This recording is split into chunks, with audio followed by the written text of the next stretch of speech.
साथियों नमस्कार। आज के हमारे इस वीडियो में जैसा कि आप स्क्रीन पे देख पा रहे हैं, मैं आपको गाय भैंस के पावसने की प्रक्रिया समझाने वाला हूं। और आज की हमारी ये वीडियो सभी पशुपालक भाइयों के लिए और प्रैक्टिशनर्स भाइयों के लिए बहुत ही ज़्यादा खास होने वाली है, क्योंकि इस प्रक्रिया का ज्ञान अगर सभी को होगा तो हम अच्छी तरीके से सही समय पे और अच्छा दूध हमारी गाय भैंस से ले पाएंगे।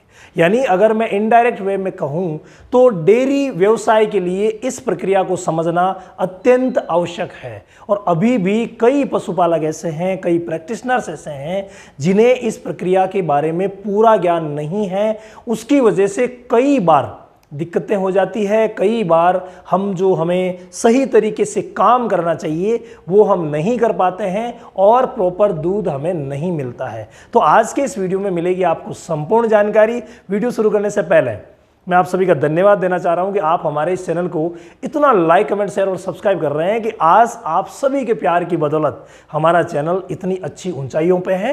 तो एक बार फिर से आप सभी को धन्यवाद। चलिए वीडियो शुरू करते हैं। साथियों, आप स्क्रीन पे देख पा रहे हैं कि ये जो फोटो है, ये जो डायग्राम है, इसकी मदद से मैं आपको पूरी कोशिश करूंगा समझाने की कि पूरी मिल्क लेगडाउन की जो प्रोसेस है, मिल्क लेगडाउन प्रोसेस आप सभी को समझ में आ जाए। तो इस फोटो में आप देख पा रहे हैं अडर आपको साफ दिख रहा है, उसके ऊपर लिखा हुआ है एल्वेलाई। एल्वेलाई क्या होती है? अडर के ऊपर वो भाग है जहां से ब्लड और मिल्क दोनों कनेक्ट होते हैं, यानी दोनों अलग अलग होते हैं, वो भाग है एल्वेलाई। इस एल्वेलाई से जो नर्व्स निकलती है उन्हें हम सोमेटिक नर्व्स बोलते हैं। क्या बोलते हैं? Somatic nerves.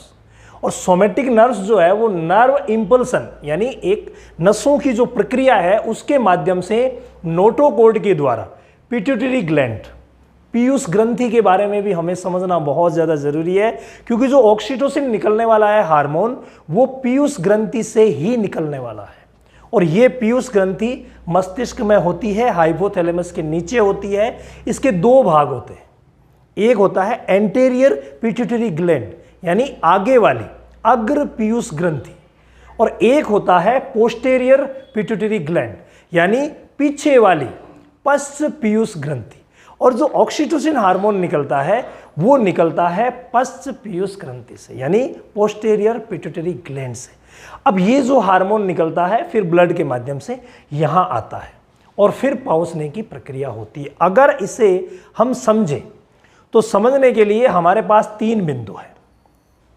ये देखिए, अब पहला काम जो हमें करना होता है वो एक निश्चित समय पे हमें थनों की मसाज करनी होती है, और वो समय कौन सा होता है? दूध निकालने वाला। तो पहली बात हमारे सामने आ गई है कि समय निश्चित होना चाहिए, चाहे वो कोई सा भी समय आप ले लें, 5 बजे ले लें, 6 बजे ले लें या 7 बजे ले लें, समय निश्चित होना चाहिए। निश्चित समय पे अगर ये प्रक्रिया होगी तो ऑक्सीटोसिन का जो रिलीज हो रहा है, ऑक्सीटोसिन, वो अच्छी मात्रा में होगा। पहला काम ये। दूसरा, जो ह्यूमन बॉडी ये प्रक्रिया शुरू कर रहा है दूध निकालने की, उसे चाहिए कि वो शुरुआत में जो थन है, जो टीथ है, उनकी अच्छी तरीके से मालिश करें, मसाज करें। और ये मसाज कम से कम 1 से 1.5 मिनट तक होनी चाहिए। ऐसा ना हो हल्का सा किया और छोड़ दिया, नहीं, 1 से 1.5 मिनट तक हमें आराम से थनों को सहलाना है। उस परिस्थिति में पशु एकदम से रिलैक्स हो जाएगा, तभी ये ऑक्सीटोसिन की प्रक्रिया जो है वो होगी। इसके अलावा सेकंड जो इसमें बिंदु काम आता है, काप का, यानी गाय के बच्चे का। उस बच्चे का या तो थनों को सहलाना जरूरी है या फिर उसका सामने रहना जरूरी है। अगर बच्चा पास में नहीं रहेगा तो प्रॉपर रूप से पाउसने की जो प्रक्रिया है वो नहीं होगी, यानी बच्चे का पास में रहना भी जरूरी है। और इसी से रिलेटेड एक बिंदु है, वो है दाना मिश्रण का। कई गाय भैंसें ऐसी है जिनका मान लीजिए बच्चा अनुपस्थित है किसी भी कारणवश, तो वो क्या करती है, वो बच्चे की जगह जो दाना मिश्रण है उसको अहमियत देती है। जब भी हम उसे रखते हैं, रखने के बाद या जब वो खाती होती है, उस समय उसमें ये पाउसने की जो प्रक्रिया है वो अच्छी तरीके से होती है। तो काप के साथ ही बिंदु आता है, वो दाना मिश्रण का आता है। और काप से जुड़ी हुई दोनों बातें हमें ध्यान रखनी है।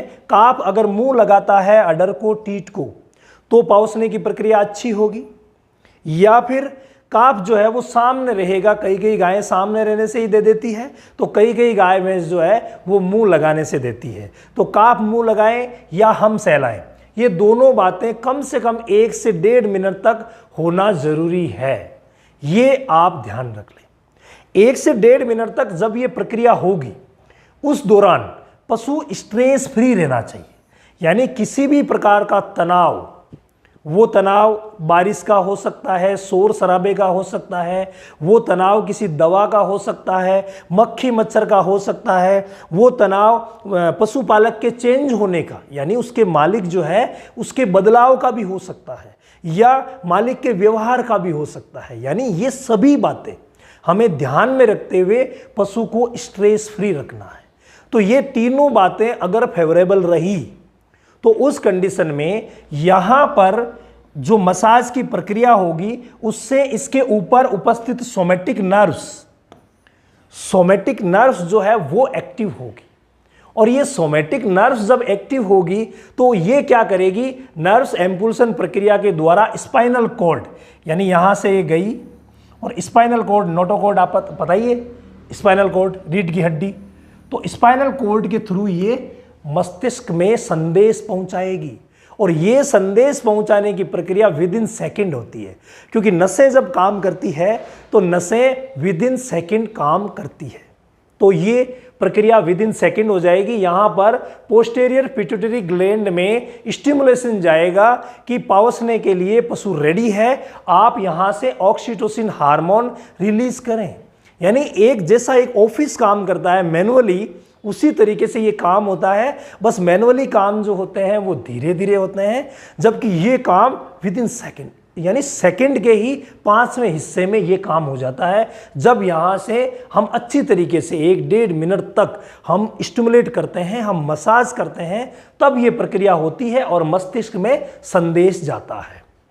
अब जब मस्तिष्क में संदेश जाएगा तो पोस्टेरियर पिट्यूटरी ग्लैंड जो यहाँ पर हम अगर बनाएं तो हाइपोथैलेमस के नीचे, ये मैं एक यूं ही डायग्राम बना रहा हूँ, हाइपोथैलेमस के नीचे ये भाग होता है जिसमें एक अग्रभाग होता है यानी एंटेरियर पिट्यूटरी ग्लैंड, एक होता है पश्च भाग जो इसके पीछे रहता है, वो होता है पोस्टेरियर पिट्यूटरी ग्लैंड। तो उसमें से पोस्टेरियर पिट्यूटरी ग्लैंड में से हार्मोन निकलेगा ऑक्सीटोसिन। नेचुरल तरीके से ऑक्सीटोसिन कहां से निकलता है, वो निकलता है पश्च पीयूष ग्रंथि से, पोस्टेरियर पिट्यूटरी ग्लैंड से। अब यहां पर ये निकला है तो नसों से इसका संपर्क हट गया है, यानी नसें जो स्टिमुलेट हुई थी उनसे इसका संपर्क हट गया, और ये हार्मोन यहां से निकलेगा और डायरेक्ट आएगा हार्ट पे। हार्ट में आएगा, वो किसके थ्रू आएगा, ब्लड के थ्रू। यानी यहां पे जो काम हो रहा है वो अब ब्लड के थ्रू होगा। पहले किसके थ्रू हुआ था, नर्व्स के थ्रू, अब यहां से ब्लड के थ्रू ये काम होगा। यानी ऑक्सीटोसिन ब्लड के थ्रू हार्ट में आया और हार्ट में आकर के और एल्वोलाई तक पहुंचा। ये एल्वोलाई जो है यहां तक पहुंचा, और एल्वोलाई के चारों तरफ जो मसल्स होते हैं उनको काम करने के लिए प्रेरित करेगा, और वो कौन सा काम करेंगे, पावसने का, यानी दूध बनाने की प्रक्रिया करेंगे। और ये जो दूध बनाने की प्रक्रिया है मिल्क ग्लैंड के थ्रू जो होती है वो यहां एल्वोलाई में संपन्न होगी। अब ये जो प्रक्रिया संपन्न होगी इसमें ये पिट्यूटरी ग्लैंड जो है वो हार्मोन को कितने समय के लिए निकालती है, ये बात समझना बहुत ज्यादा जरूरी है। यहां पर ये समय लेती है 2 या 3 मिनट, सिर्फ 2 या 3 मिनट। आपको जान के हैरानी होगी कि 2 या 3 मिनट तक ही यहां से हार्मोन निकलेगा, इतने में बंद हो जाएगा। अब उस 2 या 3 मिनट में मिल्क ग्लैंड कितनी एक्टिव है, कितना काम कर पाती है, और मिल्क ग्लैंड से भी ज्यादा इंपॉर्टेंस है कि हमने जिसे दूध निकालने के लिए बिठाया है वो कितना एक्टिव है। अगर 2 या 3 मिनट के अंदर जल्द से जल्द दूध दोहने की प्रक्रिया कर ली जाए तो बहुत ही शानदार रहेगा, यानी अधिक से अधिक दूध प्राप्त किया जा सकता है। यहाँ से जो ऑक्सीटोसिन निकलेगा वो 2 या 3 मिनट के लिए ही निकलेगा, फिर वो इन नर्व्स को एक्टिव कर देगा। अब ये नर्व्स यहाँ से दूध जो है वो उतारना प्रारंभ कर देगी। ये दूध यहाँ चारों क्वार्टर में आएगा। आपको पता है गाय भैंस के 4 क्वार्टर, तो चारों क्वार्टर से आते हुए टीट में आएगा और टीट के थ्रू फिर टीट मेटिस के माध्यम से बाहर निकलेगा। ये पूरी प्रक्रिया होती है गाय के पाउसने की। इसे आप सभी को समझना है और दिमाग में बिठाना है। साथियों, ये पूरी प्रक्रिया अगर हमें प्रॉपर रूप से करवानी है तो उसके लिए हमें जिन बातों का ध्यान रखना है उन्हें आप नोट कर लें। पहली बात, जो दूध निकालने वाला है उसमें बदलाव ना हो सके तो वही रहे, क्योंकि हाथों से जब स्टिमुलेशन होने वाला है तो हाथ बहुत ज़्यादा इंपॉर्टेंट है। सेकंड, मैंने आपको बताया स्ट्रेस फ्री माहौल होना चाहिए।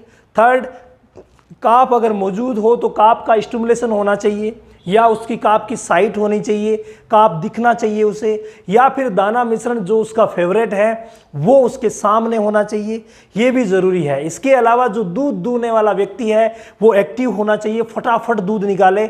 इसके अलावा दूध निकालने की जो प्रक्रिया है वो भी ये पूरी मुट्ठी की प्रक्रिया से निकालना है, ना कि अंगूठे की प्रक्रिया। ये भी हमें ध्यान रखने की ज़रूरत है। अगर इन सभी बातों का हम ध्यान रखें और इस पाउसने की पूरी प्रक्रिया को अगर समझ लें, दिमाग में बैठा लें, तो पशुपालन आसान हो जाएगा।